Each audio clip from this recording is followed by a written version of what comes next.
By the way, between Mateo and Shawn, they are killing so many animals using like this mink brush. So if PETA were ever to come down with their animal rights hammer and slam these bozos across the face with it. If PETA comes down on me, you know what I'm going to do?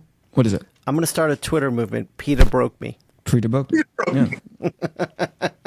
PETA break. To be fair, PETA breaks everybody.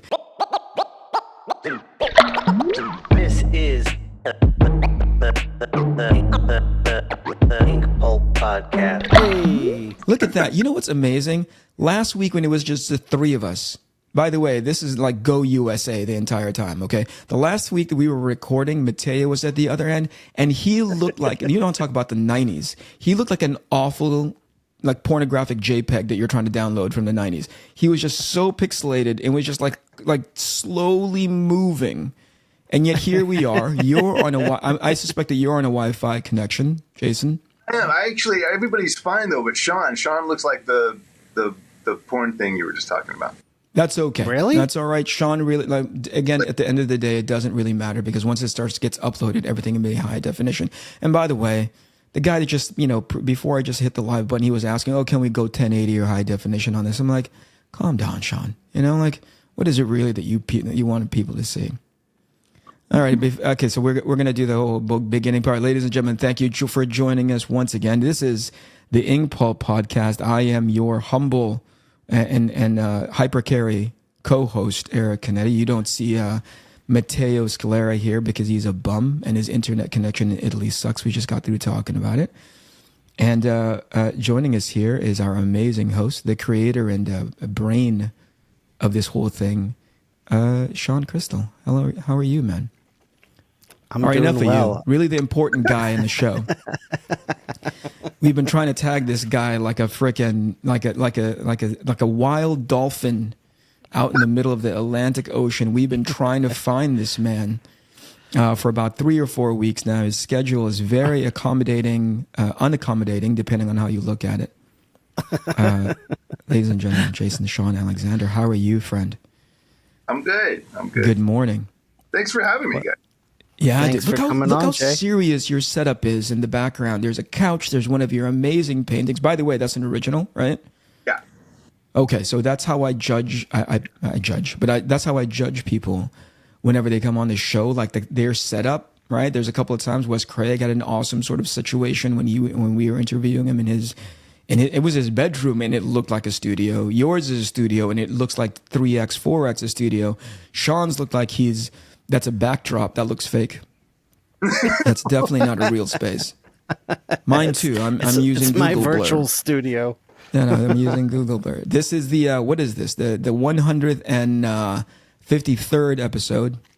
Oh wow. I'm going backwards now. Yeah. No, you're still jumping ahead. What am I? What is it now?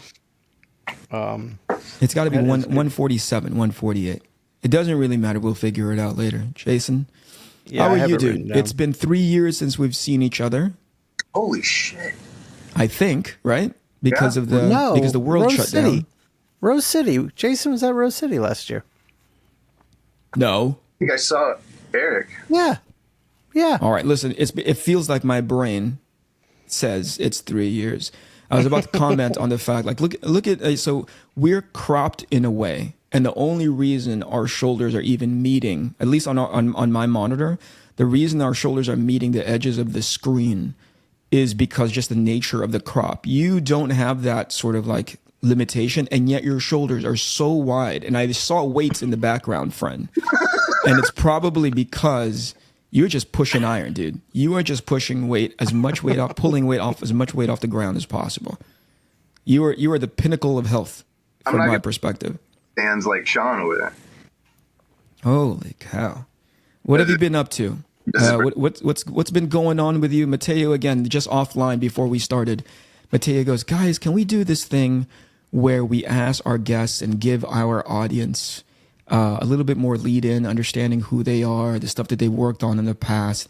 And it took all of my control to not have my eyes like get stuck as they rolled into the back of my head. But it is coming from a good place. So let's do that. Because he'll listen to this later, by the way. He'll be like, those jokes. Yeah, and look, Mateo's bummed he couldn't make it. He was very excited about having you on. Oh, Yeah. last minute family emergency happening in the background. We'll crack up about it once I hit the not live button, but it's pretty freaking hilarious.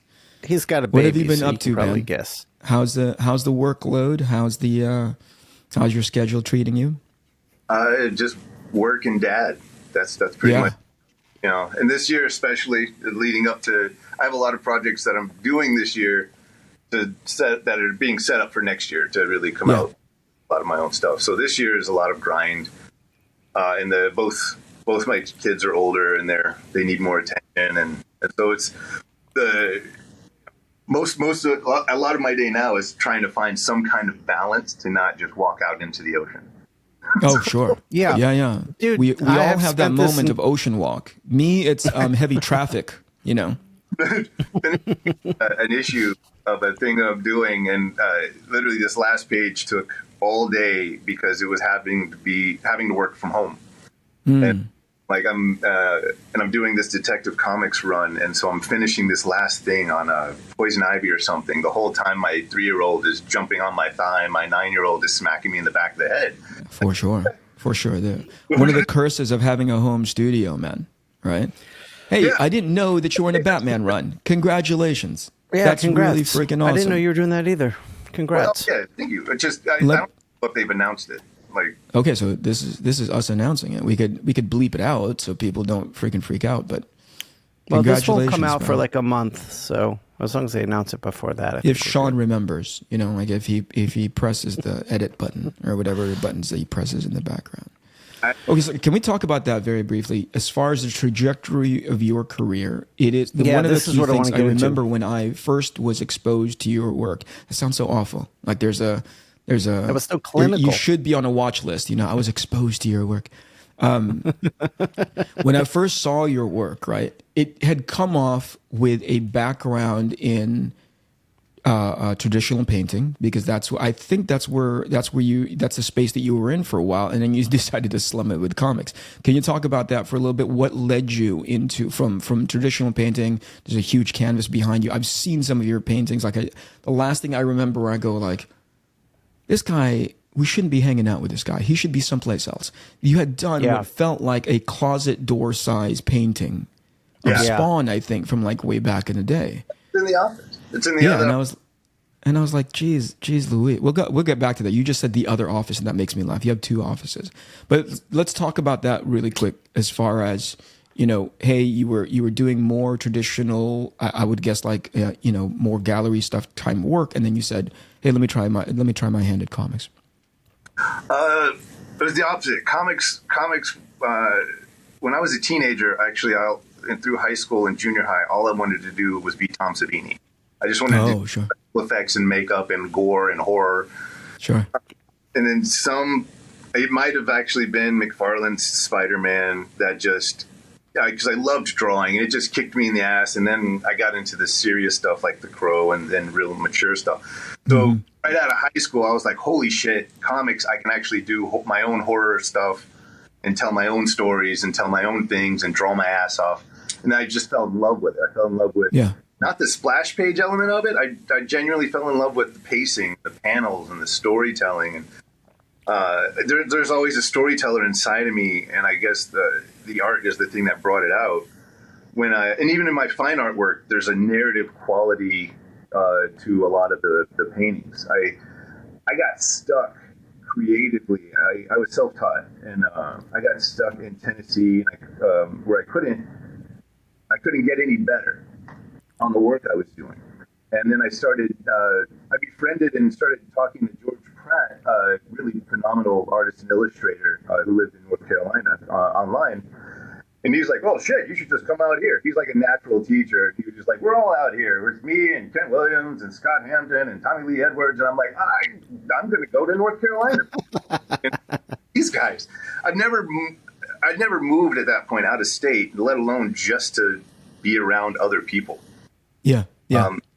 But it was in that time where like Kent Williams had a lot of personal stuff going on with his family and his marriage and stuff. And so he found himself kind of like solo at a time as well. And we just kind of wound up meeting and long story short, we wound up sharing a studio for about 4 years, and that kind of became like my art school. Wow. Just doing comics projects, watching him paint and do his. He was doing the fountain at the time. Oh, wow. Oh, I remember that. Okay. Holy cow. That must have been mind-blowing to be present for the creation of that, right? That was near the end. So we'd shared a studio with each other for a good couple of years. And so by the time it was the fountain, we were kind of like a fairly well-oiled machine. We were short films together. We got to go to, he pulled me with him to Canada to go watch the filming of some of the fountain for about a week. Sure. Which was incredible. But that's where I learned. I learned most of my painting and stuff from him through that time. But it's comics has always been this thing. Like it's obnoxious as much as people say. Like when it bites you, it fucking bites you. Because dude. I'm doing interviews with art magazines and stuff, and still saying these art magazines, yes, but I'll probably draw comics for the rest of my life. Like, right. Someone took something from me. One, I would have to at least be able to ink draw. But then two, I was like, I love making stories. I love making comics. I mean, and it is interesting. I don't. There are comic book artists that exhibit and do fine art. My father on the phone. It was just last week. I know how all this probably sounds. So I'm going to try not to sound too much like an egotistical, whatever. But like. He's reminding me, like, not all comic artists have shown at the Smithsonian. Not all comic artists have shown internationally in Berlin and all this other stuff. So he's hyping me up to, like, push the fact that I might have a different thing. And so, but inevitably it wound up, especially once I introduced a family into my life. Fine art and family, it was just too much. So, career-wise, inevitably, I told my wife, I was like, I don't know. I'm putting 50% into artwork and 50% into comics. I don't know why I'm not getting more than 50% back. So I had to make a choice because I got tired of fucking hanging out in that middle mediocrity thing. Like you said, like people still had to be exposed to my work. There was no place they could just find it. And so inevitably then when my daughter was 1, I made the choice to just put the fine art aside for a moment and see what it would be like to dedicate myself 100% to a thing. And since that moment, I think I've produced more work in the last 10 years, in the last 8 years than I have in the previous 12. Yeah. And the projects I'm doing and the improvements that I'm getting and learning digital and having a blast playing with something new. And it's just now that I'm starting to incorporate a lot of my fine art stuff back into the comics. I'm like, there's a way to balance this. There's always a way to balance, whether it's family and work or work and work. And so now whether I find like I open up commissions list just to give me like a reason why I have to put pen on paper and to fuck around with stuff. Money is good as well, but like sometimes you need to, I take a few cover gigs here and there or commissions just to make myself, paint. Sure. That's freaking awesome. It's fascinating to think about it led you the other way. You know what I mean? Like most people who are, most specifically, you keep coming back to it. And I think that's the spirit of that is something that both Shawn and I, less so about Mateo because he just loves being the idea of himself. You know what I mean? He just loves that, like the bright, glorious sunshine that he thinks that he is. He can't get over it, But Shawn and I really love the idea that regardless of how much, I mean, if you think about it, comics, to your point. Once it kind of gets its claws into you, unless something really awful happens where you're completely like you divest yourself from it and step away. Guys who, especially in our space where we love drawing and we love sequential storytelling, we love like showing narrative through like picture. It never gets out of your system, Shawn just sits there and moans every single annoying day about how comics just peed all over him. And yet here he is. He's like, dude, I want to continue to do a comic-centric podcast. We're going to talk to a bunch of people who love the medium, and he's about to go into his own project, that is 100% his. So he still keeps coming back. Every time he goes to the front door of comics, it slaps him and then it kicks him and it tells him, go stand on my porch for 10 days and maybe you can come into the Fight Club. You know what I mean? I would like to point out that you're the one being negative now, not me. So no, you need to be in black and white. I am in the observational spot of what I see. I am a glorious scent of roses on my end. Is that what you are? I love the idea of people taking, understanding what the comics is from a business side, which is always tough when you're in the beginning of your career. You're trying to understand. Because you're so creatively motivated, right? Oh my gosh, you think like, I grew up with X, Y, and Z comics. Wouldn't it be awesome? To your point, you were like, dude, your exposure to, I keep using that word. Like the first thing that you sort of like said, I want to be able to do that is pretty much mainstream related stuff, right? And at some point, we're artists when we want to break into comics. And so everything, and I say that, and there might be people that get a little feisty about it, but and I mean artists, not necessarily as a compliment. We don't, when we break in or when we start, we define ourselves. We define ourselves as an artist. We define ourselves with our art. So if someone doesn't like our art, they don't like us. They don't like this thing, our art, we suck. Right. So it hurts so much, and we're so fucking dedicated, but that's why we're so dedicated, because we're trying to prove ourselves, we're trying to prove our work. Right. And unfortunately, I think a lot of artists stay there. I see a lot. That's a really good observation. Yeah, we're like, wait, I'm an artist. I'm an illustrator. I'm an artist. It takes a moment. I don't think a lot of people sit back and be like, wait, first I'm a man, then I'm a father, then I'm a husband, and I do art. I make art. If someone doesn't like what I make, they didn't like what I make. Right. I've enjoyed my work so much more in the last 5 years because I separated myself from it. How brilliant is that, dude? How long did it take you to get to that point? How long did it take you to get into that mess? 7. Let's talk about that, because you actually hit on a couple of great points there. The one that I was going to go down in the path of, like, when you first break into the industry, you're so creatively motivated and all you want to do is pretty much stay on the creative side of the fence. But there's also this component, and Shawn was hitting on this like a few years ago, where they never teach you the business end of comics, where they go like, you need to start paying attention, not just on how you produce the artwork, right? But also in the capacity and by which not just you're compensated by it, by like how much time that you put into it, because you want to have that partition between like the stuff that you do for your day to day. In your case, it's for your family, but generally just for your overall sort of like, I need to learn that when this doesn't land well with the general public, it's not a strike on me. It's just a strike on that work, on the stuff that I'm doing. And I need to learn to build that muscle to go like, cool, they didn't like that, but it's not an insult, Right. I saw some hashtag on Twitter the other day that says comics broke me. Oh boy. Let's talk about that. Let's get into that. We had a whole episode about this one. I have to stay off Twitter today because like, here's our 90s words so the editor can get on there. Like, I just wanted to like, pussy. I'm looking at these things. I'm like, that broke you? I'm like, I've been promised and given so many huge, amazing opportunities that were fucking snatched away at the last. Yep. Mm-hmm. Yeah. Mm-hmm. 3 major times in my career. 3. Yeah. Like, me too. That hurt. I get it. But the thing was, is like, you either go on Twitter and say, comics broke me, or you go take a week and you're like, all right, let's not work with that person again.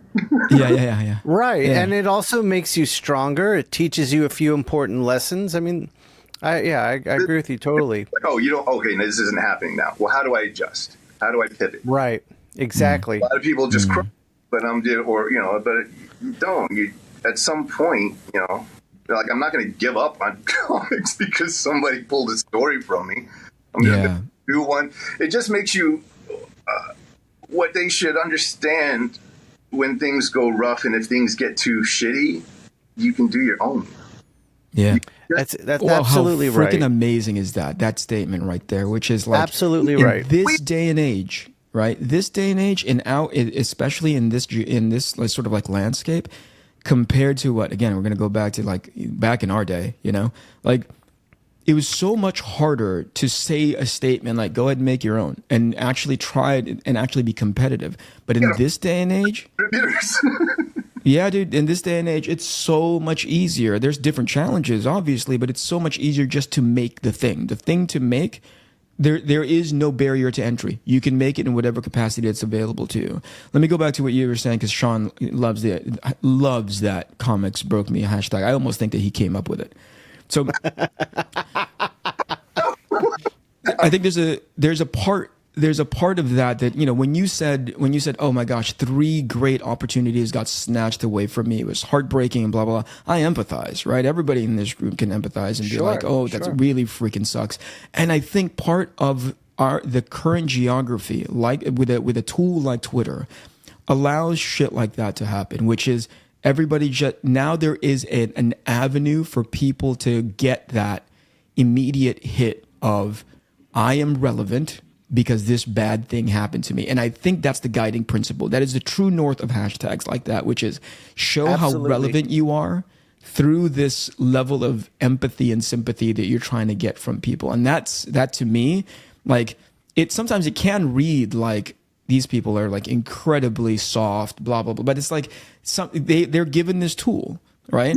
And so they're going to go take advantage. There's a most recent one right now in which people are talking about name an experience that you had with a professional that had stuck with you, and for the most part, most of it I saw was really positive. There's a young lady by the name of Morgan Beam who said something very, very nice to me, right? Or about me. Said, hey, I've loved Eric's work forever. I was tabling at a show for the very first time. He came to my table and bought a piece of art, and that got me through art school. In the vein of that, right? That's incredibly positive. And yet there's always one person that will go like, I had an experience with a pro and he was such a dick and that stood with me and blah, blah, blah, blah. But it's that same muscle only with a more, pessimistic twist to it. Yeah. But Twitter at its baseline establishes that for them, And so some of this stuff that reads like ultra, like 2-ply soft, which is a term I love hearing. Like, oh my gosh, that person has 2-ply is so 2-ply soft. That's a great term. I haven't heard that before. I always think to myself, like, you know what? Would we have done the same thing if we had Twitter at our disposal way back in the day?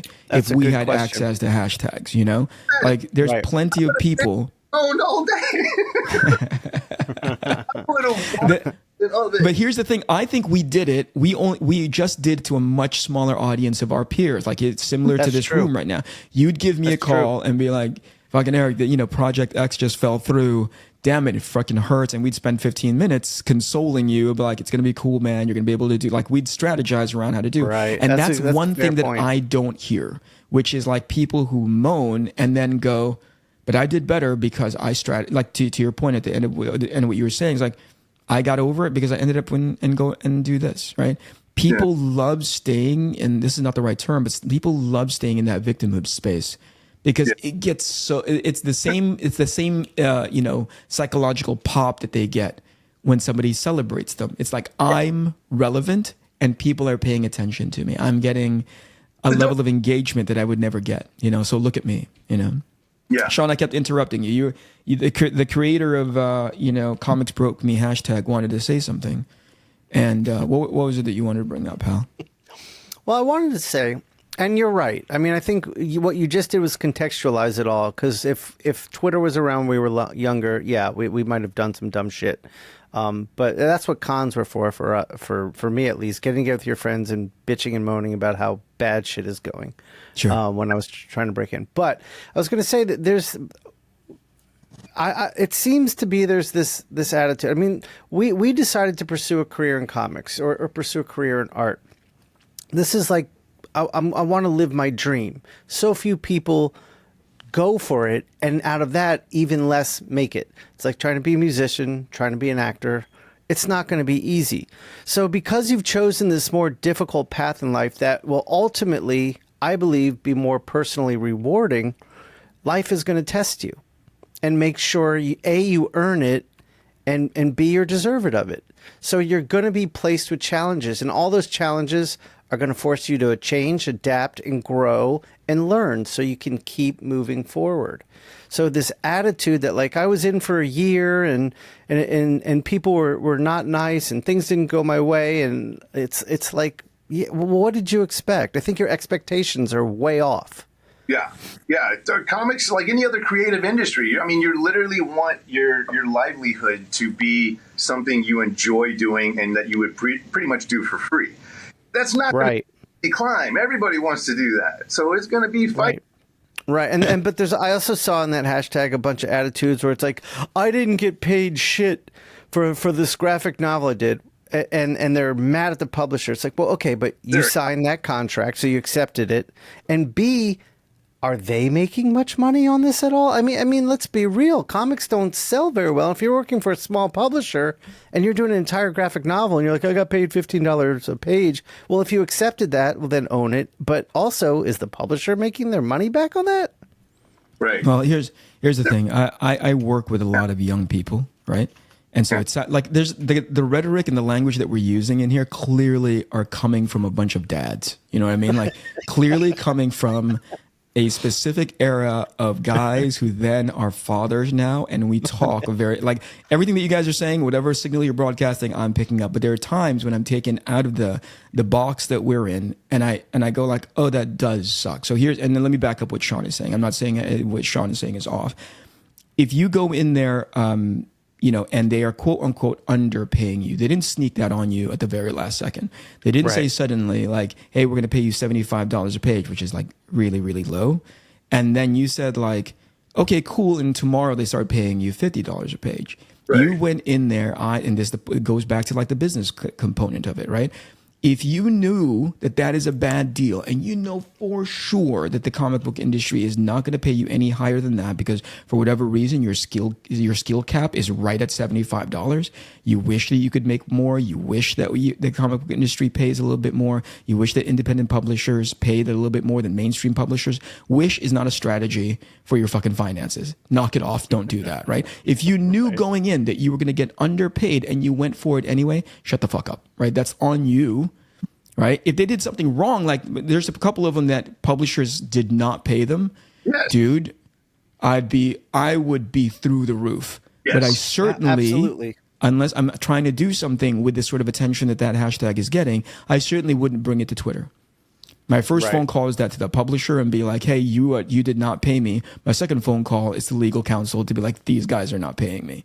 Because that's the only way that these guys actually pay attention if some heat is coming down their necks that's actually sort of like detrimental to their day-to-day operations. Twitter is not it.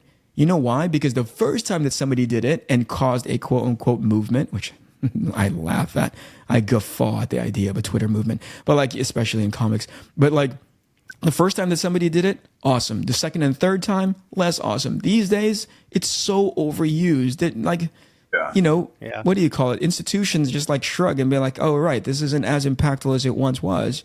They just shrug and move past it. So if you really want to make a difference, and especially in the case of like you're not being paid, go do something about it. They're like, oh yeah, lawyers are expensive, blah, blah. It sounds like you're just making excuses.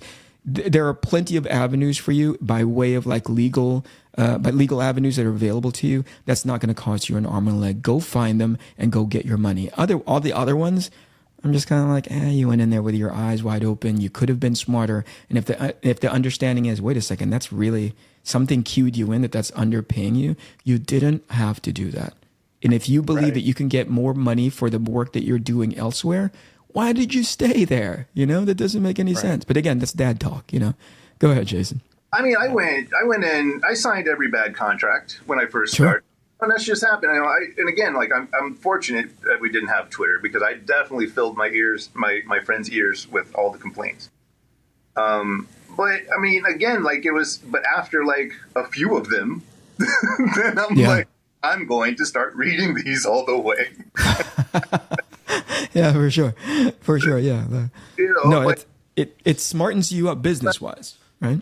yeah, even when I was getting screwed Yes. up, right, it was like comics weren't breaking me; they were just pissing me off. If anything, it just kind of all stronger. Yes. Right. Like, Right. The hashtag itself is so dramatic. It broke me. No, Yeah, it for upset sure. you. I mean, Yeah. there's a difference between being upset and being broken. Yeah. Again, I contextualize everything in generations that we lived, the access that we had to the kind of silliness that's out there now. Let's go back to your body of work now that we've gotten all the vitriol out of the way, right? Where is you talked about this earlier. You were I remember when you first were showing clips of yourself. God, that sounds awful too. When you were showing clips of yourself drawing digitally for the first time, and I'm like, this motherfucker is emulating that he's doing with his traditional brush Yes. and pen Yes. onto his pages. And if you had told me, dude, these are all digital, I wouldn't have believed you. I would have called you a liar and kicked you out of my house, you know? But you actually found a way. What was that process like? Was it you sort of like, why did you feel like there was the component? And I know the answer for myself, but I kind of want to take your temperature on it. Why did you feel like there needed to be a component that infused it with the traditional work that you were doing? It's my it's honestly, it's got to be my old man response. I know how, Sure. and I like doing art a certain way. The way I do art is mixed media. I love seeing history and tone and stuff. I don't just the printed page and the clean black and the whatever. Like, it's great, but like, I love to play with materials and all of that. And so when I grabbed the tablet, first off, I bought a Cintiq probably a year and a half before the iPad, and it gathered dust. It was just this huge stylus on this screen, and I was just like, this is not, there was a distance. There was something with the pencil that Apple had that became so intuitive, it felt like a bit of a sketchbook. But the old man comment is, I know how to make art the way that I like it, and so I wasn't picking up pens and tools that were just neat and cool. I was literally finding things to emulate my tools so I could use them. I wasn't trying to mimic my traditional work. I was literally just trying to find things that inked the way that I needed them to fucking ink. Right. So Right. I have 4 or 5 brushes, with all of things that are available in Procreate and all these other shit. 4 or 5. Same here. And I can do everything. Yeah, same here. Same here. I think Are they it's brushes you made or brushes you purchased? Or are they stock brushes? 2 were stock. The rest I bought, and I didn't even tweak them. Yeah, when they were like, "Oh, I bet you make all your brushes," I'm like, "That sounds awful." Yeah. No, it's too much. It's like, I mean, I know where you're coming from exactly, which is at first I thought, oh my gosh, it just opens up all sorts of possibilities, biowave effects, design, all the things, the polish, right? And then I get into Procreate, which is probably 95% of my work now, closer to 98% of my work. And all I'm doing is emulating the stuff that I'm doing when I'm doing it traditionally. So again, the idea is, and I agree with you 100%, which is I just like a line to look like the way I want it to look. If it happens to be digital, that's great, but that's the same attitude that I take when I'm drawing traditionally. I want that line to look a certain way.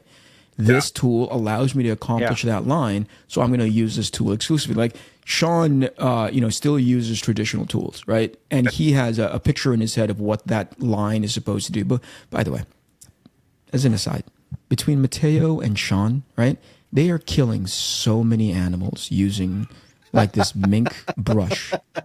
So if PETA were ever to come down with their animal rights hammer and slam these bozos across the face with it, I would not be surprised. But thankfully... Yeah, but you know what?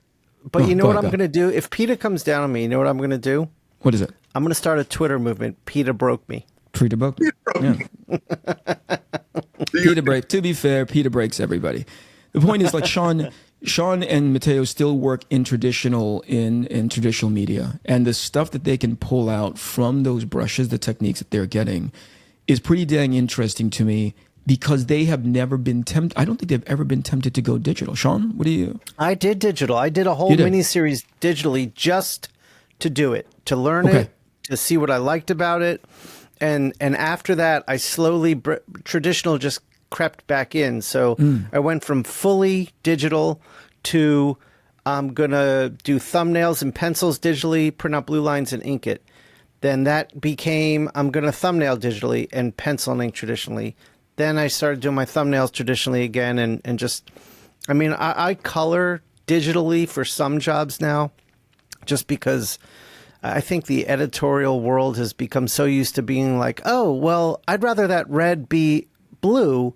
Right. And if that's a painting, you're like, what? I can't, like, it's painted, it's done.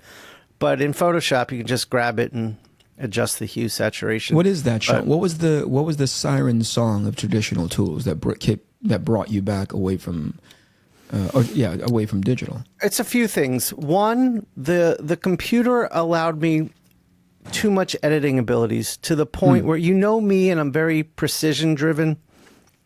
It allowed me to get way too deep down that hole of precision. Yeah. Even like with thumbnails, with composition, I'll be like, that head should be 1 pixel over. And I would just go down this crazy wormhole.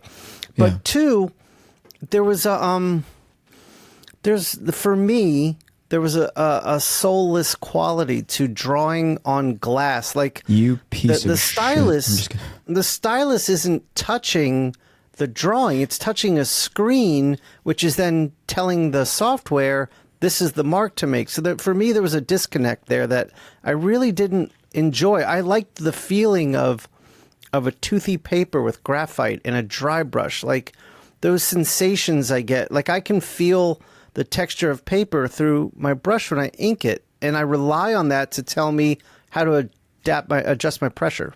But that's just me. I love what you guys are doing with your digital work, and you two are some of the few artists where I can't tell a difference when I see your digital black and white work and your traditional. There's a couple things I can recommend. Number one, you need to upgrade from Windows 95. That's one. Let's just like get away from Windows 95 and get yourself something that actually has any kind of horsepower behind it.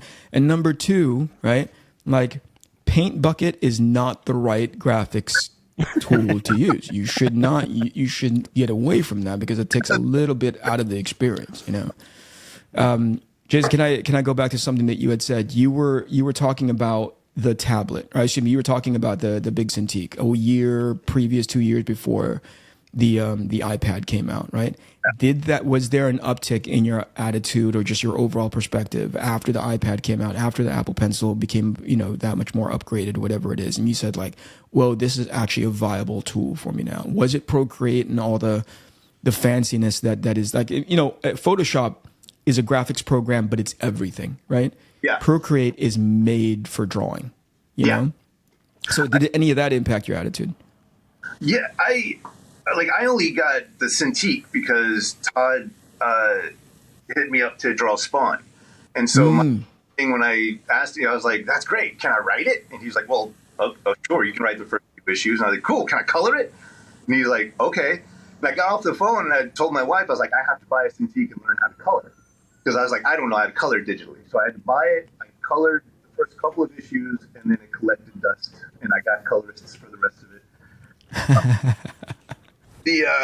But I honestly, there was a few parts, but really, the part of me was like, I don't want to be the old man bitching about paper, because it's literally not going to be a thing. Like paper and all of that stuff. Yes, there's going to be a niche market, and I still love doing paper, and I still love painting. Like none of that's stopping. But when it comes to my illustration work, I absolutely like speed alone. One, I got scared I was going to get left in the dirt. I want to do concept design. I want it for movies. I want to do storyboards. All of this stuff has become digital. Guy Davis is one of my good friends. I've known him for decades. Sure. And he's a traditional guy.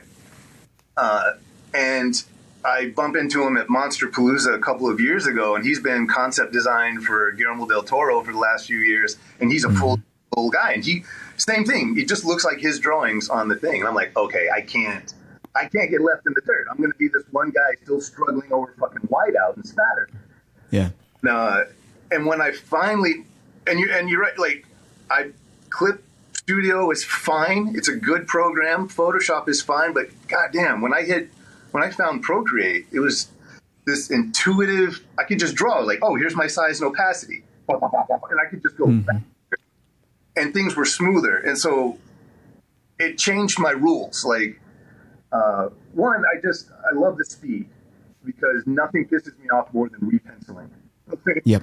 And when I see your time lapses, Eric, like, I'm just like, see, this is why you go, because you're like changing eyes, moving shit over. I'm like, this, right. You don't have to erase anything. Right. Yeah. And that's why I didn't. All of my traditional painting has gone for me because I absolutely abhor changes when it comes to painting. Mm-hmm. Make this hand bigger on a painting. And I'm like, so. Exactly. I'm like, from now on, digital painting, so I can change colors and sizes and make alterations. Yeah. So digital just kind of refined that my ink work and my painting work have become more personal and more, maybe at some point more gallery related. And most of my illustration work is mostly meant to produce. Yeah. And when I mostly meant to produce, it's that the original art isn't a consideration for me. It's I want to make this next year and a half with the projects I have planned. I just want to make a shit ton of comics and a lot of books. And I don't need more and more stacks of fucking conversation pages that no one wants to buy. Whatever. Sure. Let's go back to something that you said, which I think is interesting, could lead us into some pretty spicy territory. You said, I didn't want to be the old man, and I made fun of Shawn just now. I didn't want to be the old man that just got left behind because technology is moving forward, right? To me, when I first started working in my most recent job, I'd realized that there are these kids in their early 20s, and they are phenomenal with Photoshop. Just the level of concept art that's coming out of and the relevant concept art. It wasn't even derivative, which is something all things like ArtStation opens up and suddenly everything is about ArtStation. Everything looks like this incestual style because everybody wants to be relevant in that field. Oh, I see these guys who are working in the mainstream feature film, animation, whatever it is, right? Like they look at that work and they go like, well, I need to start looking like that. So eventually there was a phase in ArtStation where you couldn't identify, or you could tell the root cause. You could definitely tell, patient zero from who they took that style from. And so everything started looking the same. These kids that I was working with, phenomenal, relevant, every single one of them had their own voices, and they all looked to me to give them feedback on that artwork because I was a senior in the space, right? And then I would I would have to print that out and, draw on top. And it's like, I needed to evolve so quickly. And it was uncomfortable at first because obviously being thrown into the deep end of the pool and not knowing what's the best way I can be sort of like supportive in this space and help them in their career. And obviously in the most practical sense, how do I help them get their art aligned so that it goes through these gates? That was a wake-up call, but then establishing that muscle of like, whoa, this is scary, but I need to learn it because I don't want to be the guy that left behind. It doesn't inherently stay in a space of like fear, which is I don't want to get left behind. It then transforms into, dude, I want to go learn that. I don't know how to do that, but I want to learn it even though it's going to be painful at the very beginning, right? I think there's something to be said about that, especially when in this day and age where we were talking, was it 3 episodes ago, about how like AI has become such a controversial hot button. Like, Marvel just did their most recent show with this AI opening, and the director had openly admitted they didn't know where those images came from. They would just say, hey, make these changes, and suddenly a couple minutes later, there it was, these changes. And I go like, yeah, of course you didn't know because it's early in the process. Nobody's talked to you about it. It's not relevant yet, right? But I also think that there is a space in the world, and I'm not advocating for its current version, that if we don't understand how to leverage that tool in the most responsible way possible, and that could be in the most minimal way possible, we are also going to get left behind. What do you guys think of that? Shawn, you've had strong opinions about this. No, I agree with you 100%. I never, like, I saw so much fear as the initial reaction. And, you know, my first response is like, okay, this is here. So it's not going to go away. It's the door's open. It's here. And then I started seeing, well, there is some really interesting stuff being made with this. And I could see this being a really helpful tool for conceptual stages of development for what we do, but then using that to go draw from, I think could be interesting. Like we use PhotoRef. Like, let's say you're designing a character in like a science fiction that's got medieval flair to it. You're going to go get a bunch of armor and stuff and just start sketching, but this might put shit together in a way you didn't think about, and then you go start sketching. So I don't have a problem with it. I do think there is some real negative sides to it, but like you, I think that's all going to be worked out. Yeah. Right. Yeah. What do you think, Jason? You've seen it, right? I think I think it could be a good tool for the artists, but the problem is the artists aren't using it. It's the corporations that are actually hiring artists. There it is. Yeah. Conceptually, you could whatever. As an artist, yes, that hugely beneficial to kind of start working out your piece that way, but you're not the one doing it. The guy in the fucking suit in the desk is saying, you know what? I want a sci-fi story with a medieval flair. We hire these little motherfuckers who want money. Right. Just do this generic shit, and then by the time it makes to the film, it'll look personal and whatever. And so guys who have personal visions and concept designs and abilities who are actually having their work stolen, so it can become the AI thing for the thing. And so you're right. The current version I may have a bigger problem with it at the moment because of that. It's just too easy. And the problem is the majority of the public doesn't care if it's personal or from another artist. You know, like you know, they don't care that, you know, Eric was sitting there drawing the whole goddamn time. They just want to see a thing. You know, and they won't know or care if it could have been a little better, a little bit more personal, or a little whatever, because they're already seeing something visual that wasn't there before, and they're excited by it. Yeah, for sure. Yeah, I'll say that throughout. What was that, Jay? Needs a lot of work. Yeah, I agree. Now, I'll say this. Like, studying art history, technology, as it's advanced in the world of art, as I've studied it when I was in school, I saw that it was the great eradicator of mediocrity. So you have a tool like painting, and you have the printing press, and people need like drawings, black and white drawings for this press for every type of media that's being published. So what happens is you have some excellent artists, but there's more of a need than they can fill. So you have more like a mid-level artist coming in, and that becomes cheaper and more efficient, and they can fill all those holes. So you've got this big like influx of mediocrity in illustration, and along comes the camera, and everyone's freaking out. This is the death of art. This is the death of art. You know, it's going to go away. No, but what it did was it knocked out the mediocrity and allowed the cream to still be the cream. And we're not there now, but I think we will be. And I think right now in comics, we are suffering from an influx of mediocrity. The publishers are putting out some of the most mediocre, uninspired work I've seen as long as I've been alive. So I don't mind seeing some mediocrity knocked out of the way. Yeah. And what that does for the artist is says, okay, it's here. I need to up my game. And those who put the time in and put the work in will rise. Yeah. I think it's multiple parts. So let me go back to something that Jason was saying, which is, you know, it's when the tool in and of itself, I believe that it's pretty harmless, right? I think it's like, whatever, it's you know, it's machine learning, it's scraping and taking all sorts of pieces from elsewhere, and it's assembling it in such a way where it's like, dang, that's pretty dang compelling for an AI tool. It's when somebody is starting to take that into a level of commerce, which it's just a human nature when you start dealing with people who are trying to get by with as little as possible, right? Not just from the not just from the corporation / business side, but also from the technical. The guy who can't draw, suddenly he has value, you know. Suddenly he's able to be relevant in a space that back in the day, dude, nobody would look in your direction, but because Midjourney or one of these AI tools gives you that opportunity, suddenly people are looking at you going like, whoa, you really produce something amazing.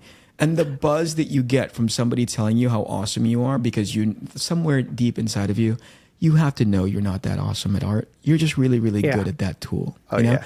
That's Now, like somebody getting really good at like cutting wood and saying like, oh my gosh, the way you built that house was genius. No, you just was really good at cutting wood. And that's what Adobe did for graphic design 20 years ago. It allowed all the small business owners to not have to pay money to mediocre designers. They would just do it themselves.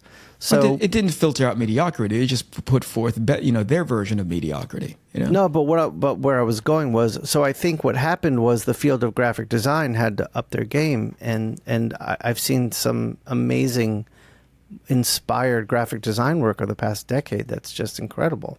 Yeah, well, this goes back to what Jason was talking about earlier, which is like, as an artist, in order to not, and I think this combines both of your guys' points. As an artist, you need to stay relevant, right? But there's also a component where you go like, but in the meantime, we have to wait for all of this mediocrity to suss itself out, because it's pumping out. You want to talk about like ArtStation being sort of the incestuous pool of everything looking the same. Midjourney is the same exact thing. It can't help but be that, right? It is effectively taking images, data, and what do you call it, and concepts, and mashing it all together. And that's like the perfect definition of how to homogenize something. Just take everything from all the different columns and mash them all together to make this thing. You're like, that's cool, but that doesn't really have a voice anymore. I think this goes back to what Jason was saying earlier. Go ahead. And that. Oh wait. Oh, hold on. My computer just did something. I was going to say that. Shit. My computer just fucked me up, and I had a good thought.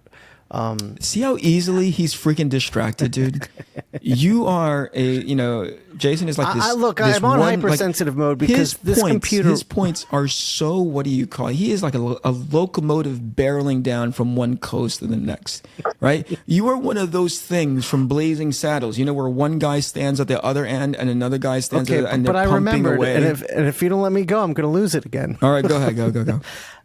My first thought when I saw Midjourney was that this is all very homogenized looking. And I never thought for a second that this is going to replace visionary artists. I never thought we're going to have a Mobius that's AI generated. I never thought we were going to have a Jorge a Zafino that's AI generated. So again, I saw the mediocrity as maybe it's a threat there. But to the true visionaries, you can't program a computer. Like, they're using what's been done to create new imagery, but a visionary doesn't use what's been done. Yeah, that's true. That's also, if we and I want us to be able to talk about this too, in that there's a generation that's already trying really, really hard to be relevant, right? We were of an age when exposure, God, I keep using that word. It, like, seeing the guy who's a fucking badass is, like, to your point, Jason, when you first saw Kent Williams' work, that's undeniable. You saw it and you're like, holy crap, this guy. Same way that I reacted when I saw your work. I'm like, you're slumming it. What are you doing here? Get out. Go be good someplace else, But I think there's a lot of people, to Shawn's point, who are just right at the cusp of being good, but they are right below the border of mediocre. And when a quote unquote threat like Midjourney or AI tools comes along the corner and does it so much faster and so much better than you, you're sitting there, you've got to have a crisis of faith. You've got to have this existential crisis of like, fuck, man, how do I get good in this space? How do I become employable in this space? I mean, that's where we start from the very beginning. Yeah. How do I become good? How do I become employable? Yeah. It could, who knows? Like, might be a last generation of making art for stuff. Like, and then, art may just wind up going back, circling back to fine art, like actual stuff on paper that a creator makes, and everything in illustration when it comes to art it might go to computers. Like, it's been slowly heading, that way. Like, I do everything I do for illustration digitally. Yeah. And it might, so yeah, I've had to kind of resolve myself on that way too. I was just like, what if these guys just say, hey, I want to make an indie zone comic, and I'm just going to sit, here's my prompts and here's my comic. And if you have a good writer, because a lot of, when the AI first started coming out, what was really upsetting was I saw non-artists, corporate people, and even some writers being like, yay, now all the artists don't have power anymore. I'm like, what power did we have? You're right. Yeah. Right. Yeah. What amazingness did we, they're like, oh, now we don't have to pay all these fucking artists. I'm like, you weren't really paying us to begin with. But like, Right, exactly. And I find that, for me, that was liberating, because it was like, I'm going to figure out how to make my own money anyway. So Yeah. that was good. Yeah. But I did comment on one Mid-Journey thing where someone did something in Mid-Journey, and they were calling themselves an artist, and everyone was going along with it. And I was like, so I posted this. I was like, calling yourself an artist is like someone calling themselves an economist because they use a calculator. Mm-hmm. Like, you're really missing a lot. Yeah. Don't confuse it. Yeah. I want to go back to something that Jason just said now, which is like, what does the future look like now that they've kind of let the genie out of the bottle, so to speak, right? And I think this is, for me, and this comes from a place of, I've had my jobs, right? Like, I have history behind me. There are, as far as potential clients are concerned, there are people who will still look to me instead of these AI options. Maybe that window is closing. Maybe those clients are dwindling. But for sure, there's a level of confidence and comfort that I can go like, whatever, I'll just go do this. And I feel like it's the same with both of you, where you're like, I've been doing my thing for a while. I know how to leverage. I know how to push the buttons that I know how to push. I know the levers that I need to pull on in order to find a level of fulfillment in my life and still fulfill my financial responsibilities. But there's a whole generation who don't have an understanding of what that is, because they've been going along using everyone else's playbook. That's why Twitter is so relevant for comic book artists. That's why DeviantArt at one point was so relevant for like these illustrators who do a specific way, and in ArtStation that looked as like, the thing that I encourage a generation now that's coming up against this, like, or getting to the edge of this massive precipice that seems like it's just a drop off to the abyss, is like, build the future that you want for yourself. Understand the rule book, understand the space that you're in, understand all the tools that's at your disposal, and then ultimately go like, because the future is uncertain, right? Go build it for yourself, right? And Right. be one of the first few people in that space that suddenly said, actually, I started painting on canvases again, but instead of doing X, as the rule book told me has done so historically, I actually went Y, and that's how I was first in that space. Maybe you won't be the most successful, but certainly you'll find your version of fulfillment. I think that, again, going back to an earlier part of our conversation, Twitter is a cesspool of people who love to complain. Yeah. Right? That's but rare is it ever that somebody presents an answer. And when somebody does, they're vilified for it. Yes, that's exactly right. That's exactly right. And that's the part that kills me, is that, that muscle to flex and to go into that sort of like negative, pessimistic space is so easy, right? But when somebody goes, actually, here's a potential solution, I don't want to poo-poo that guy. I want to have it. If I don't agree with it, I'll debate with them, but I never want to put it down. I want to say, like, actually, I know how to leverage that. You're missing this component, but potentially I know how to leverage that. And I think Twitter is not made for that shit, right? Like, Twitter is just made to complain. Go ahead, Jay. Twitter's not a party, it's the bar. So if you say something loud, everybody's going to hear you, and they're going to comment to you, and everybody's drinking and everybody's riled up. But like, For sure. I mean, my Instagram life is so positive and so art filled. I'm just like, Yeah. art. We're going to talk about Me art. too. Money Me too. art. I want all this other shit. When I get on Yeah. Twitter, like, fuck the governor of Texas. What the fuck? Yeah. So like I do it, 100% use the vitriol of Twitter to go complain politically. And in my thing, I'm like, if you want to see art and not all the bitching, go to Yeah. you know. Yeah.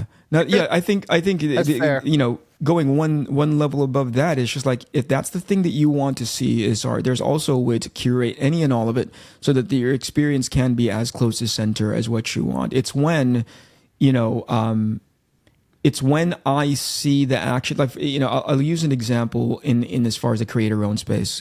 And somebody was coming up with solutions potentially of how to understand where you are in that creator owned comic book publishing space and knowing what tools are available to you. Right. Yeah. And at the end of it all, I think the bottom line is something that we've captured in this conversation, which is like, no matter which way you go, it's going to be fucking hard, you know? It is No doubt. something special and fun for a living. It's going to be fucking hard to be able to do it. Right. Absolutely. Right. And to go- establishing a barometer of success. What is successful to you without having to use somebody else's sort of level, that's valuable to understand, like, aspirationally, I want to get there one day. But here's where I am, so let me make sure I know what's successful for me. I think that's where people get kind of tripped up, you know, because they go, unless I launch a campaign and it makes 6 figures, then this thing sucks. Where it's like, no, actually, you launching a campaign and believing that you had a product that was ready, that's pretty freaking good, because 75-80% of people get stuck at that space of like, I don't think this is good enough, man. I'm never gonna put this out. You actually went out there, stuck your neck out, and said, let me make people aware that I'm actually doing this thing, you know? Wait, let me ask you guys, as coming up in the age that we did, was it more? Did it take longer to understand, like, when it comes to success, when you say, like, find your own, you know, version of success? When I started in comics, that's when the Image guys were still Marvel guys, and then they were breaking over to Image. So I saw it as, not only can I draw comics and do everything that I love for a living, but I'm going to get fucking rich. Right. Yeah. These guys, Same here. Residuals, they're making millions off. Yeah. Yeah. And then, you know, so, you know, those of us in our, you know, 40s and 50s, like, we, you know, that's what happens. You break into comics, you get fucking rich. I'm meeting Jay floating at me and all this other shit. I'm like, yes. And then, you know, everything fell apart as it did. Oh, yeah. I foolishly was waiting for it to come back until it really explained to me that was a niche that happened. And that is, this is what the comic industry is going to be. We're down to 6 figures, not 7 figures when it comes to sales, things like that. It took me a while to resolve that I wasn't going to, just based on comic book pay, be Todd McFarlane. Sure. It took me a minute. Oh, wait, I have to find, I came up in comics with this entirely different dream. What am I supposed to do with this reality? Yeah. No, I'm the same exact story. Oh, wait, this isn't going to be that way. Yeah. I remember going to my first San Diego Comic-Con, and, like, I had just finished my undergrad, and I was like, I'm going to go get a job. I'll be a millionaire by the end of the summer. No doubt. I was like, yeah. And the thing is like, once you adjust and see, you know, again, you either say comics broke me or you pivot, you know, like, Right. Then you find other ways, you know, to find that success and to make your own way and all of that. And, and as far as the going way back before the AI thing, when it came to going digital and all of that, I have to say, it was initially a fear, like you said, of being left behind. But then inevitably it became like, I've drawn comics for 23 years. And finally, someone showed me a new way to draw comics. And so I went from, I need to learn this, to, holy shit, I get to finish full painted covers in Starbucks. I'm drawing full pages on the road. I'm on the airplane. And not only was it the convenience and mobile, but it was just a new device. Like, when you got pen and ink, you can only just get better. Like, you know, but finding something new to play with, as it changed everything from me being very anti-digital and kind of scared of things to to just seeing like, oh, it's a whole other tool that I've never Yeah. and Yeah. I just have a blast learning and playing with it. If there's something that if I can kind of like zoom out of the 20,000 foot level of our conversation, it seems to me like there's a theme happening, which is just like either being like the word that comes to mind is pivot, right? Whether it be artistically or like, psychologically. And not only that, having and I don't know what this is. Maybe I'm misrepresenting a generation of hashtag comics broke me, right? But like there is a generation represented in this room where we go like, that sucks. I didn't become a millionaire by the end of the summer. I didn't become Todd McFarlane, but I need to now pivot. I need to have an understanding. Those tools are that avenue is no longer available to me, but I still want to do this. The millions is amazing. I would love to have that in my life, but I still want to do this. So how do I pivot? And in a majority of our cases, except for Shawn, because he's like, I want to feel the texture of the paper, blah, blah, blah. But like, we were like, hey, we want to be able to draw comics faster, right? So let's go find a way to go do that. Look, my point was digital didn't make me faster. It made me slower because I could go deeper into I was slower initially as well. You didn't give it enough time to mature, Shawn. All right, I'll try it again, Eric. All right. I'm going to get an iPad and I'll try Procreate because I haven't tried that. We're gonna keep trying, Jason. That's our hour. We don't want to take you away from the genius that is your drafting table, pal. Thank you so much for making time. We're gonna do what we can with the footage. Thank you for your time, Shawn. Always amazing to hang out with you. We're gonna keep on trying, Eeyore. And we miss Mateo. I hope everything on his end turns out okay. Do we miss Mateo? I do. Shawn does not have that relationship, so he's excused. You, on the other hand, you're the guy that calls him your brother, and yet you're sitting here implying that you don't really miss him. So you guys have stuff to work out in the background. I'm going to hit the stop button now. I push him away before he can hurt me. I'm feeling rejected today because he's not here. That's a whole different episode, yo. Okay, I'm going to hit the stop. This is the INKPULP podcast. This is the INKPULP podcast. Comics, hip hop, life.